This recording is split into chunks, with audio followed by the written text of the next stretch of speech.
नांदगावच्या साकुरा गावात 1.5 वर्षापासून रखडले जलजीवन योजनेचे काम. ग्रामपंचायत आवारात ग्रामसभा संपन्न.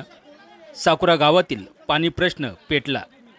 नाशिकच्या नांदगाव तालुक्यातील साकुरा येथे गेल्या 1.5 वर्षापासून शासनाच्या जलजीवन मिशन योजनेअंतर्गत गिरणा डॅम ते साकुरा नवीन पाणी पुरवठा योजना मंजूर झाली होती. मात्र संबंधित ठेकेदाराच्या हलगर्जीपणामुळे गावाला अजूनही पाणी मिळत नसल्याने आज झालेल्या ग्रामसभेत पाणी प्रश्न चांगलाच पेटल्याचे पाहायला मिळाले.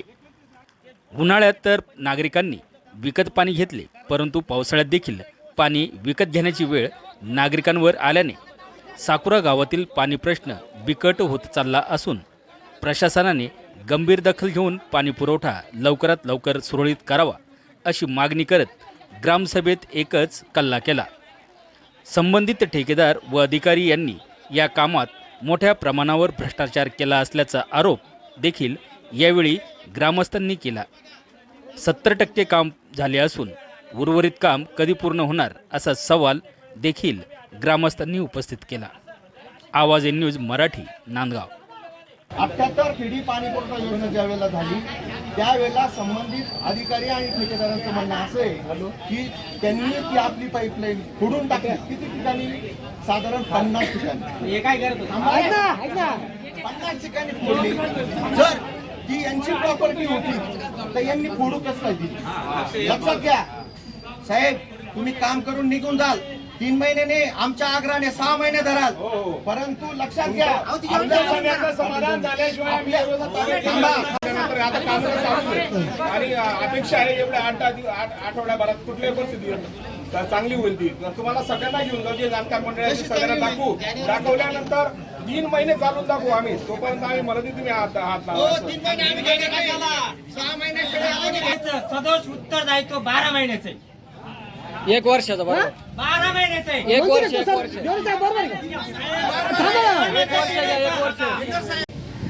ओके चालू आहे. ओके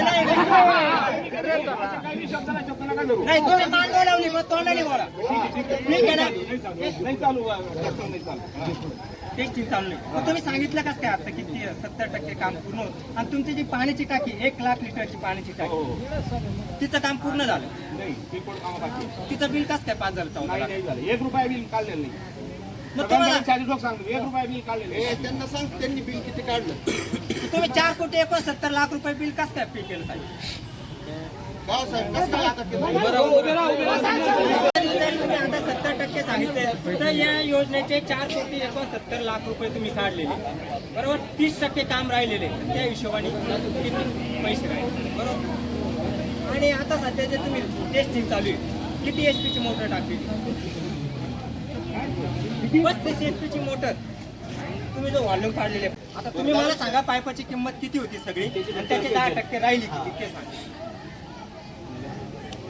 संबंधित ठेकेदारांनी टेंडर भरून ती योजना ताब्यात घेतली करण्यासाठी. त्याच्यामध्ये लाईटच्या संबंधित बसब आपण आतापर्यंत लाईटच्या ग्रामपंचायती किती पैसे भरले? तोंडी सांगा. नाही एक मिनिट. लाईटचे बिल जे भरलेले आहे ते 20 लाख रुपये भरलेले आहे. बिल सोडून द्या, बिल भरावंच लागणार आपल्याला. बिलाच्या व्यतिरिक्त हां. बिलाच्या व्यतिरिक्त आपण फक्त इस्टिमेटला मंजुरी दिलेली, अजून पैसे वगैरे सोडलेले नाही. नाही पण तुम्ही येणार आहे ना, देणार टेंडर काढलं ना तुम्ही. 9,22,000 9,22,000. सदर लाईट बिल सुरेश, सदर लाईट बिल साहेब 1.5 लाख रुपये बिल येणार आहे आपल्या त्या योजनेचं. काका, आपल्याला ती योजना 12 महिने चालवणं सोपं नाही, म्हणून आपण फक्त उन्हाळ्याचे 4 महिने चालू शकतो. म्हणून आम्हाला ती पाईपलाईन पूर्ण इथपर्यंत जोडायची आहे. लक्षात घ्या. हा, काय आणि काय म्हटलं संजू? हा लाभ ठेकेदार श्रीमंत करता घेतला का? नाही 5 कोटीचा. बरं का, याचं कारण असं, आपली जी जुनी योजना आहे ती आपल्याला साधारण 6 ते 8 महिने चालवावं लागणार. ते चालणार नाही, म्हणून तुम्ही नवीन पाईपलाईन करून ते इथपर्यंत जोडायची जबाबदारी तुमचीच आहे. इथपर्यंत पाणी येईल, त्या पाण्याचं जिथं जिथं लीक आपल्या लक्षात येईल तिथं लीक आहे, ते सगळे पाईप आपल्याला बदलून साहेब देणार आहे का? म्हणजे जिथं ज्या पॉईंटला जास्त लीक होऊन राहिलं येत नाही.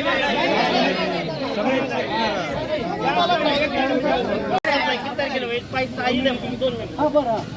सप्लाय किती तारखेला इथं येणार 15 तारखेपर्यंत.